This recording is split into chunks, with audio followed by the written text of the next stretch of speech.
दो ही प्रधानमंत्री ऐसे हुए जिन्हें प्रधानमंत्री बनने से बरसों पहले जनता ने कहा कि यह प्रधानमंत्री होना चाहिए, जो प्रधानमंत्री बन के नेता नहीं हुए, नेता हो के प्रधानमंत्री बने। आज से केवल 7-8 साल पहले 2011, 12, 13 में आप किसी भी व्यक्ति से राह चलते पूछिए कि कौन प्रधानमंत्री होना चाहिए था, सब कहते थे श्री नरेंद्र मोदी। तो एक श्री नरेंद्र मोदी और एक आदरणीय अटल जी, और अटल जी तो इस मामले में भी अद्भुत हैं। 1957 में वो पहली बार सांसद बनते हैं और 1958 में जवाहरलाल नेहरू जी कहते हैं कि 34 साल के उस युवक के लिए कि एक दिन ये देश का प्रधानमंत्री बनेगा। 40 साल देश ने उनको बतौर प्रधानमंत्री देखा।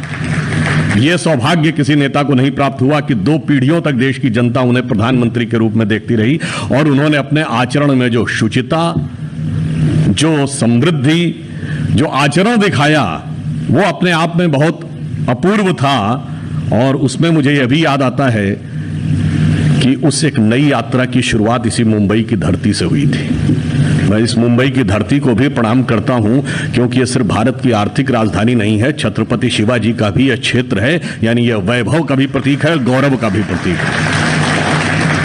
अभी हमारे कई पूर्ववर्ती वक्ताओं ने कहा कि यहां पे कहा गया था अंधेरा छटेगा, सूरज निकलेगा, कमल खिलेगा। 1980 में अटल जी ने कहा था। मगर अटल जी की एक बड़ी प्रसिद्ध पंक्ति आप सबको ध्यान हो, बड़ा प्रसिद्ध कविता थी, गीत नया गाता हूं, काल के कपाल पर लिखता मिटाता हूं। मगर उससे पहले की एक पंक्ति उन्होंने लिखी थी, वो उसी कालखंड में है जब जनता पार्टी वाला गठबंधन टूट गया था और अचानक ऐसा लगा कि सारा सिजरा बिखर गया था। तो उन्होंने एक पंक्ति लिखी थी कि गीत नहीं गाता हूं, क्योंकि वो बहुत निराश हुए थे। उन्होंने लिखा था, बेनकाब चेहरे हैं, दाग बड़े गहरे हैं, टूटता तिलिस्म आज सच से भय खाता हूं, गीत नहीं गाता हूं, गीत नहीं गाता हूं।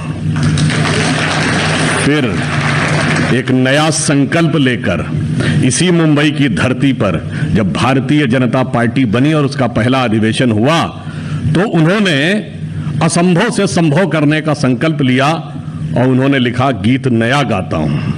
और उसको उन्होंने कहा कि टूटे हुए तारों से फूटे बासंती स्वर, टूटे हुए तारों से फूटे बासंती स्वर, पत्थर की छाती में उग आया नव अंकुर, प्राची में अरुणिमा की रेख देख पाता हूं, गीत नया गाता हूं, गीत नया गाता हूं। और वो जो अंकुर यहां मुंबई की धरती पे 1980 में उगाया था, वो आज मोदी जी के नेतृत्व में वट वृक्ष बन गया। वो जो प्राची में अरुणिमा की रेख गगन पर दिखी थी, वो आज इस गगन पर एक महाविहान बन गया।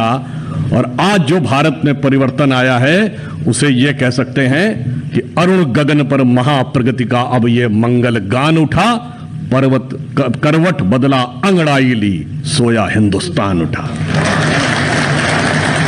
अब जब यहां पे हम बैठ के चर्चा करते हैं और अटल जी की चर्चा करें, तो मुझे संक्षेप में उनके 1-2 उदाहरण बताना चाहता हूं कि वो किस ढंग से किसी भी जटिल परिस्थिति को सहज बना देते थे। एक बार उनके साथ पार्लियामेंट में इंदिरा जी और उनके बीच में बड़ी तीखी नोकझोंक होने लगी और इंदिरा जी आवेश में आकर खड़ी हुई। उन्होंने कहा कि अटल जी, आपके अंदर मुझे हिटलर नजर आता है।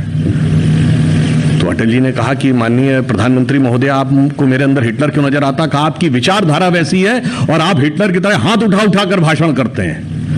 तो अटल जी ने कहा कि माननीय प्रधानमंत्री महोदय को इस बात पर आपत्ति है कि मैं हाथ उठा उठाकर भाषण करता हूं, तो मैं उनसे पूछना चाहता हूं, एक नेता बता दीजिए जो टांग उठा उठाकर भाषण करता हूं।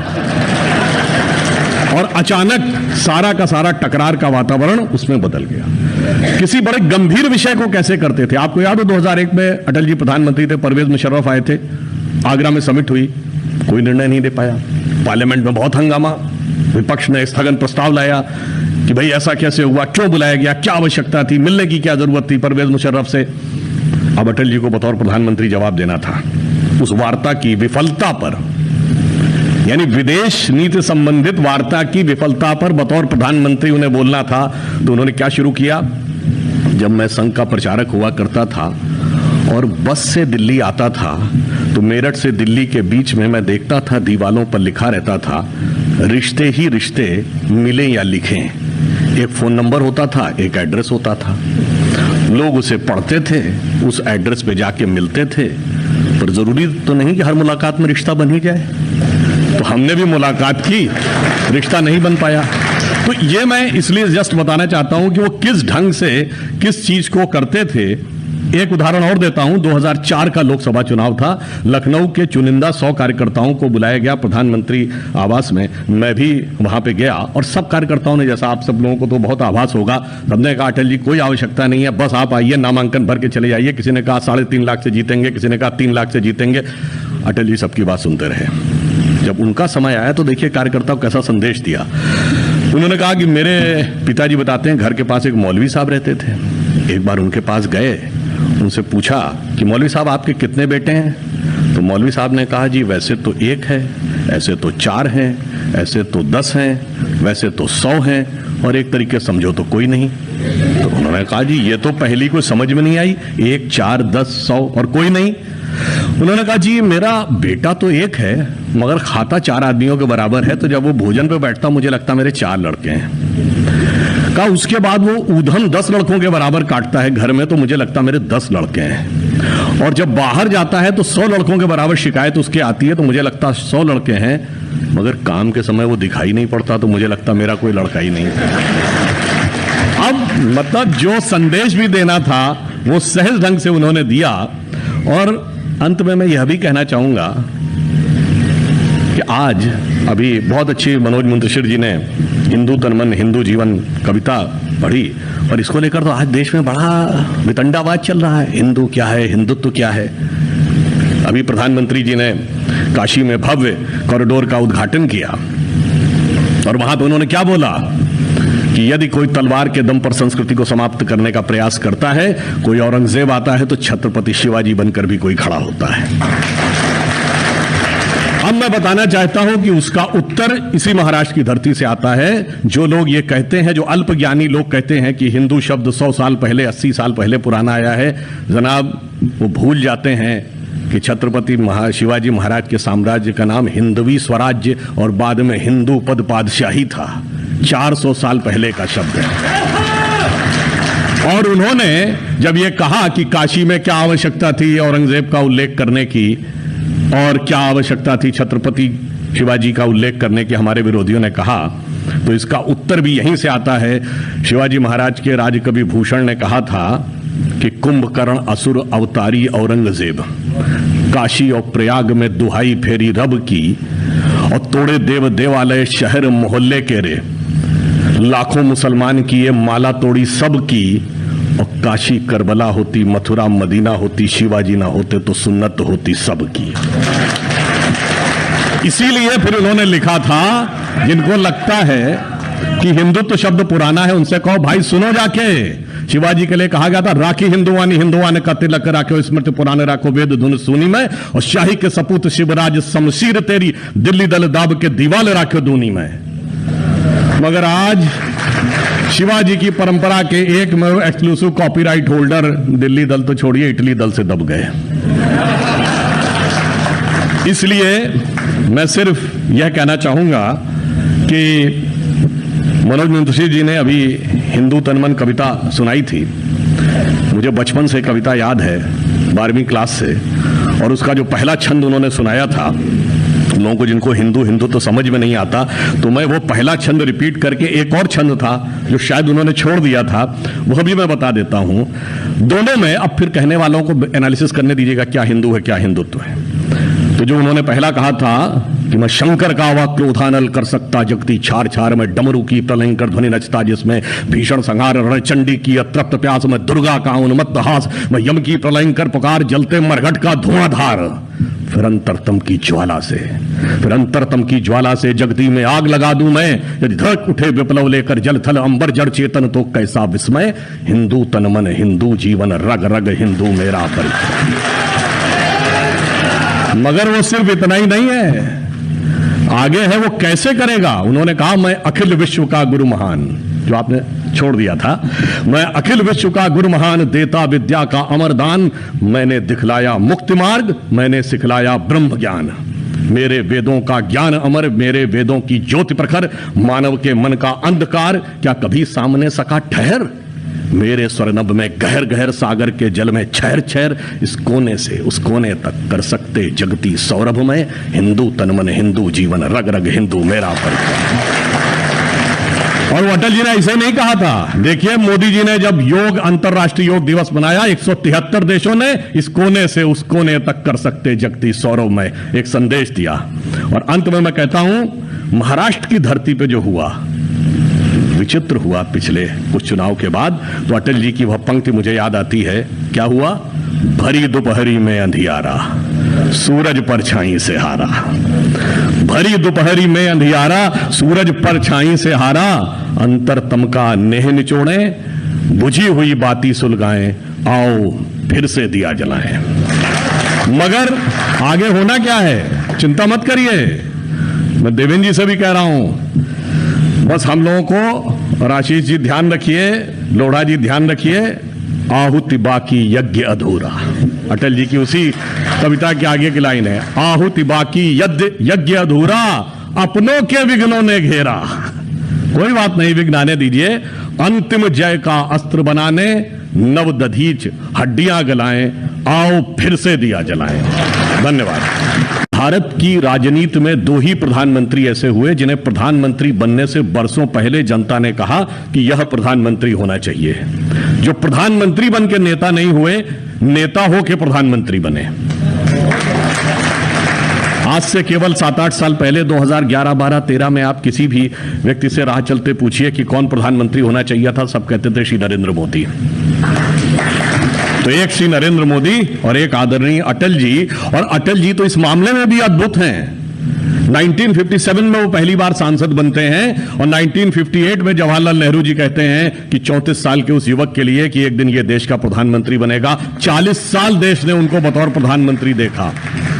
यह सौभाग्य किसी नेता को नहीं प्राप्त हुआ कि 2 पीढ़ियों तक देश की जनता उन्हें प्रधानमंत्री के रूप में देखती रही, और उन्होंने अपने आचरण में जो शुचिता, जो समृद्धि, जो आचरण दिखाया, वो अपने आप में बहुत अपूर्व था। और उसमें मुझे यह भी याद आता है कि उस एक नई यात्रा की शुरुआत इसी मुंबई की धरती से हुई थी। मैं इस मुंबई की धरती को भी प्रणाम करता हूं, क्योंकि यह सिर्फ भारत की आर्थिक राजधानी नहीं है, छत्रपति शिवाजी का भी यह क्षेत्र है, यानी यह वैभव का भी प्रतीक है, गौरव का भी प्रतीक है। अभी हमारे कई पूर्ववर्ती वक्ताओं ने कहा कि यहां पे कहा गया था, अंधेरा छटेगा, सूरज निकलेगा, कमल खिलेगा। 1980 में अटल जी ने कहा था। मगर अटल जी की एक बड़ी प्रसिद्ध पंक्ति आप सबको ध्यान हो, बड़ा प्रसिद्ध कविता थी, गीत नया गाता हूं, काल के कपाल पर लिखता मिटाता हूं। मगर उससे पहले की एक पंक्ति उन्होंने लिखी थी, वो उसी कालखंड में है जब जनता पार्टी वाला गठबंधन टूट गया था और अचानक ऐसा लगा कि सारा सिजरा बिखर गया था। तो उन्होंने एक पंक्ति लिखी थी कि गीत नहीं गाता हूं, क्योंकि वो बहुत निराश हुए थे। उन्होंने लिखा था, बेनकाब चेहरे हैं, दाग बड़े गहरे हैं, टूटता तिलिस्म, आज सच से भय खाता हूं, गीत नहीं गाता हूं, गीत नहीं गाता हूं।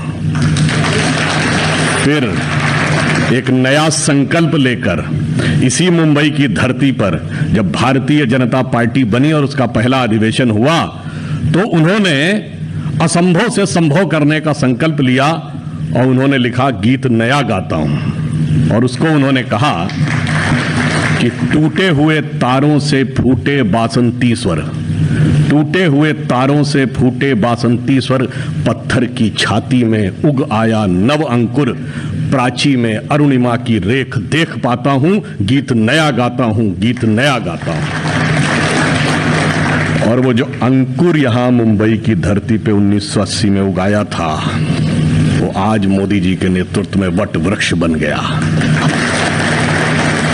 वो जो प्राची में अरुणिमा की रेख गगन पर दिखी थी, वो आज इस गगन पर एक महाविहान बन गया। और आज जो भारत में परिवर्तन आया है, उसे ये कह सकते हैं कि अरुण गगन पर महाप्रगति का अब ये मंगल गान उठा, पर्वत करवट बदला अंगड़ाई ली, सोया हिंदुस्तान उठा।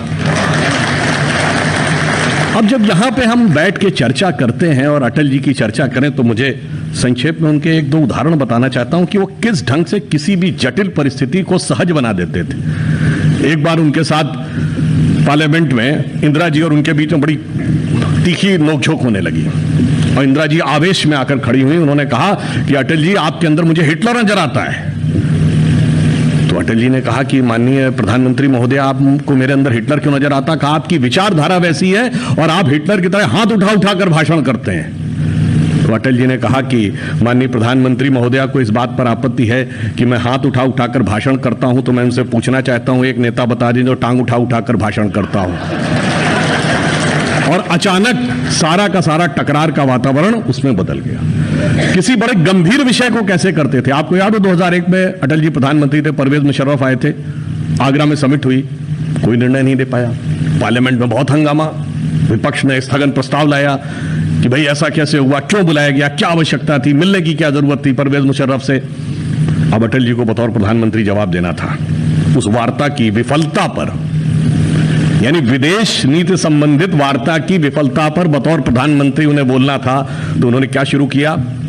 जब मैं संघ का प्रचारक हुआ करता था और बस से दिल्ली आता था तो मेरठ से दिल्ली के बीच में मैं देखता था दीवालों पर लिखा रहता था, रिश्ते ही रिश्ते मिले या लिखें।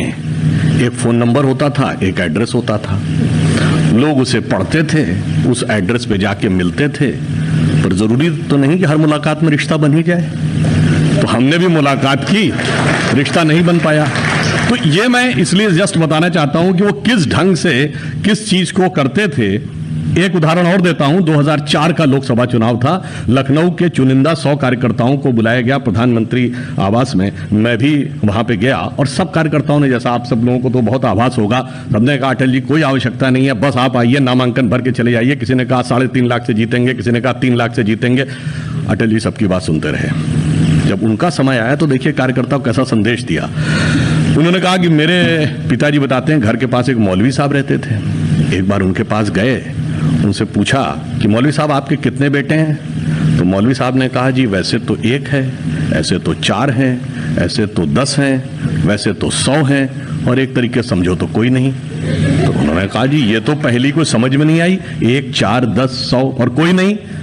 उन्होंने कहा जी मेरा बेटा तो 1 है मगर खाता 4 आदमियों के बराबर है, तो जब वो भोजन पे बैठता मुझे लगता मेरे 4 लड़के हैं। कहा उसके बाद वो ऊधम 10 लड़कों के बराबर काटता है घर में, तो मुझे लगता मेरे 10 लड़के हैं। और जब बाहर जाता है तो 100 लड़कों के बराबर शिकायत उसके आती है, तो मुझे लगता 100 लड़के हैं, मगर काम के समय वो दिखाई नहीं पड़ता, तो मुझे लगता मेरा कोई लड़का ही नहीं। अब मतलब जो संदेश भी देना था वो सहज ढंग से उन्होंने दिया।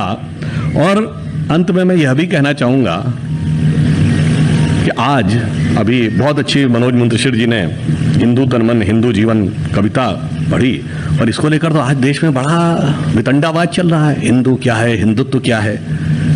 अभी प्रधानमंत्री जी ने काशी में भव्य कॉरिडोर का उद्घाटन किया और वहां पे उन्होंने क्या बोला कि यदि कोई तलवार के दम पर संस्कृति को समाप्त करने का प्रयास करता है, कोई औरंगजेब आता है तो छत्रपति शिवाजी बनकर भी कोई खड़ा होता है।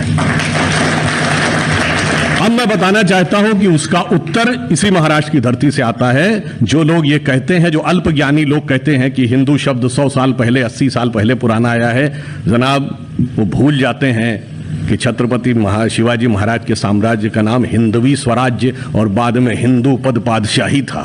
400 साल पहले का शब्द है। और उन्होंने जब ये कहा कि काशी में क्या आवश्यकता थी औरंगजेब का उल्लेख करने की और क्या आवश्यकता थी छत्रपति शिवाजी का उल्लेख करने की, हमारे विरोधियों ने कहा, तो इसका उत्तर भी यहीं से आता है। शिवाजी महाराज के राजकवि भूषण ने कहा था कि कुंभकर्ण असुर अवतारी औरंगजेब, काशी और प्रयाग में दुहाई फेरी रब की और तोड़े देव देवालय शहर मोहल्ले के रे, लाखों मुसलमान किए माला तोड़ी सब की, और काशी करबला होती, मथुरा मदीना होती, शिवाजी ना होते तो सुन्नत होती सब की।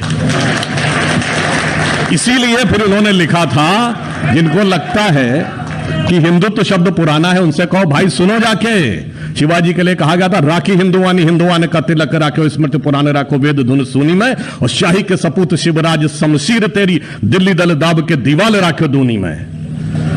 मगर आज शिवाजी की परंपरा के एक में एक्सक्लूसिव कॉपीराइट होल्डर दिल्ली दल तो छोड़िए इटली दल से दब गए।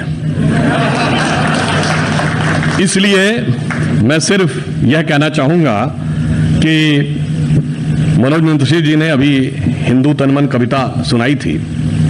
मुझे बचपन से कविता याद है, 12वीं क्लास से, और उसका जो पहला छंद उन्होंने सुनाया था, लोगों को जिनको हिंदू हिंदू तो समझ में नहीं आता, तो मैं वो पहला छंद रिपीट करके, एक और छंद था जो शायद उन्होंने छोड़ दिया था, वह भी मैं बता देता हूं। दोनों में अब फिर कहने वालों को एनालिसिस करने दीजिएगा क्या हिंदू है क्या हिंदुत्व है। तो जो उन्होंने पहला कहा था कि मैं शंकर का आवा क्रोधानल कर सकता जगती छार छार में, डमरू की प्रलयंकर ध्वनि नचता जिसमें भीषण संहार, रणचंडी की अतृप्त प्यास में, दुर्गा का उन्मत्त हास मैं, यम की प्रलयंकर पुकार जलते मरघट का धुआंधार, फिर अंतरतम की ज्वाला से, फिर अंतरतम की ज्वाला से जगती में आग लगा दूं मैं, यदि धड़क उठे विप्लव लेकर जल थल अंबर जड़ चेतन तो कैसा विस्मय, हिंदू तन मन हिंदू जीवन रग रग हिंदू मेरा परिचय।